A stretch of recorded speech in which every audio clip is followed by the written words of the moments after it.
আব্দুল্লাহ বিন যায়েদ বিন আব্দে রাব্বিহি সাহাবী খেজুরের বাগানে কাজ করতেছেন, কে যেন মদিনার পথ দিয়ে বলে যায় রাসূল নাই, চলে গেছে। সরওয়ারে দু আলম নবীর ওফাত হয়ে গেছে রে। খবরটা শোনার সাথে সাথে আব্দুল্লাহ বিন যায়েদ বিন আব্দে রাব্বি খেজুরের বাগানে আল্লাহ পাককে ডেকে বলে, ওগো আল্লাহ, আমার এই চোখ দুইটা, যে চোখ দিয়া পৃথিবীর সবচেয়ে দামি নিয়ামত মুহাম্মাদুর রাসূলুল্লাহ সাল্লাল্লাহু আলাইহি ওয়াসাল্লামকে আমি দেখি, ওগো আল্লাহ, এই চোখ দিয়া যেহেতু আমার সরকার, আমার সরদার মুহাম্মাদুর রাসূলুল্লাহ সাল্লাল্লাহু আলাইহি ওয়াসাল্লামকে দেখা যাবে না, ওগো আল্লাহ, এ চোখ আমি তোমার কাছে আর চাই না, এটা লয়ে যাওগা।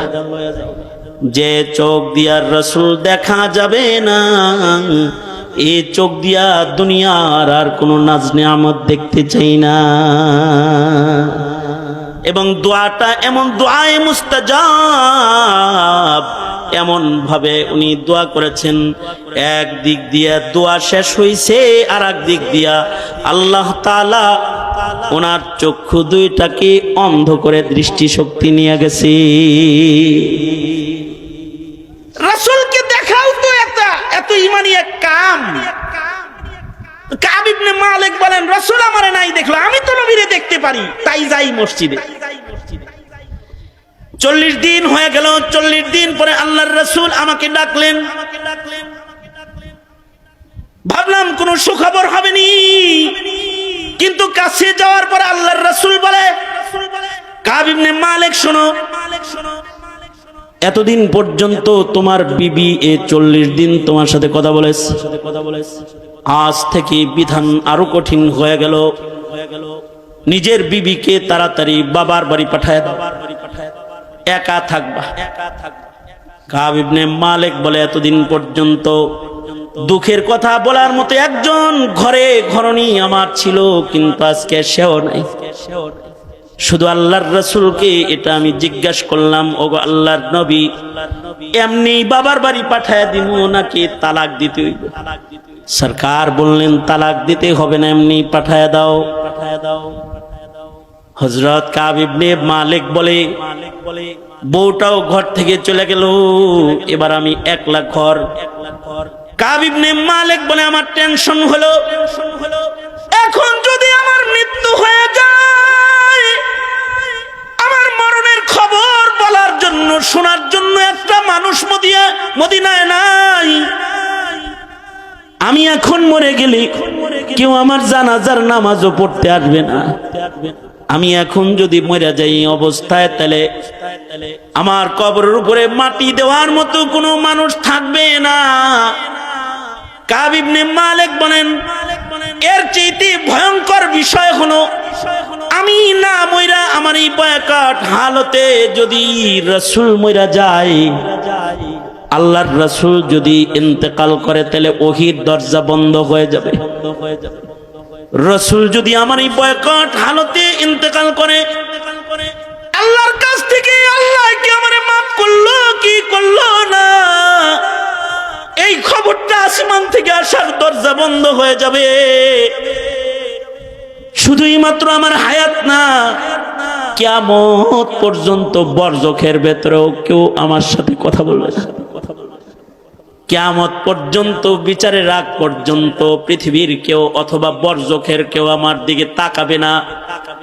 আকলমন্দু সে ক্যা পুছু कि मेरी इब्तिदा क्या है, अक्लमंदू से क्या पूछूं कि मेरी इब्तिदा क्या है, कि मैं इस फिक्र में रहता हूँ मेरी इंतहा क्या है, कि मैं इस फिक्र में रहता हूँ मेरी इंतहा क्या है।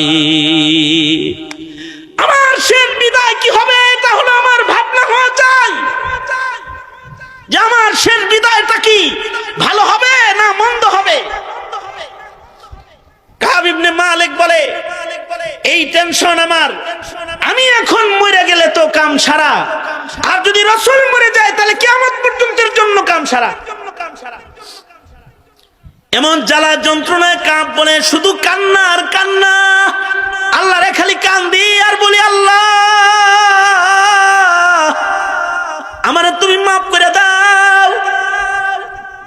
বান্দায় অপরাধ করে যদি আল্লাহর কাছে মাফ চায়, আল্লাহ খুশি হয়ে যায়, কারণ আল্লাহ তাআলা হুয়াল আজিজুল গফুর। আল্লাহ তাআলা বান্দা মাপ চাইলে খুশি হইয়া যায়। 50 দিনের মাথায় আল্লাহ তাআলা এই 3 মুমিনের চোখের পানির বদলায় তাদেরকে ক্ষমার ঘোষণা রাসূলের কাছে পাঠায়া দিলেন। 50 দিনের মাথায় ফজরের নামাজের সময় আল্লাহর রাসূল এদেরকে ডেকে বললেন, আসো আসো, আয়াত নাজিল হয়েছে, ওয়ালা সালাসাতিল্লাযিনা খুল্লিফু, তোমরা 3 জন যারা আছো, যাদের জন্য বয়কট হানত ছিল, তোমাদের জন্য ক্ষমার আয়াত নাজিল হয়ে গেছে, চলে আসো আসো, তোমরা ক্ষমার সুসংবাদ নাও। যাও যাও, মসজিদে যারা আছো তারা ক্ষমার সংবাদটা তাদের পৌঁছায় দাও। সাহাবী বলে, আমি দৌড় দিলাম, কাব ইবনে মালিকের ঘরে দৌড়ায় গেলাম তাকে খবর দেওয়ার জন্য। কাব রে, আল্লাহ তাআলা তোদের মাফ করে দিচ্ছে। সাহাবী বলে, খবরটা নিয়ে যাওয়ার সাথে সাথে কাব ইবনে মালিকের গায়ের জামা খুইলা আমার গায়ে ও পড়ায় দিছে। এ সুসংবাদ লইছ, এই যে নাও তুমি হাদিয়া দিলাম তোমাকে, কারণ আমার আজকের দিনের চাইতে বড় সুসংবাদ আমার আর নাই।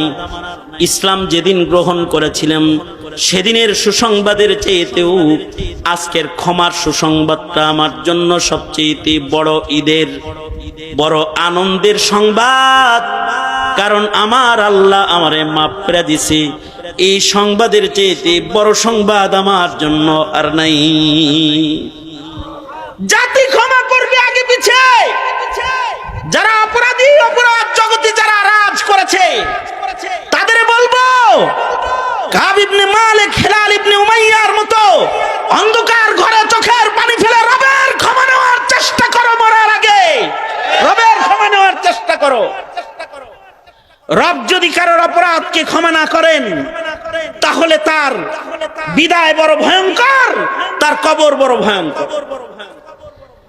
এই কারণে এই হায়াতের মূল্যবান সময়, এই সময়গুলোকে শুধু আয়েশ রং তামাশায় না কাটিয়ে ইবাদতের ভেতরে কাটাইবার কিছু ভাবনা, কিছু চেতনা, কিছু অঙ্গীকার আমাদের জীবনে জরুরত আছে না নাই? জোরে বলেন।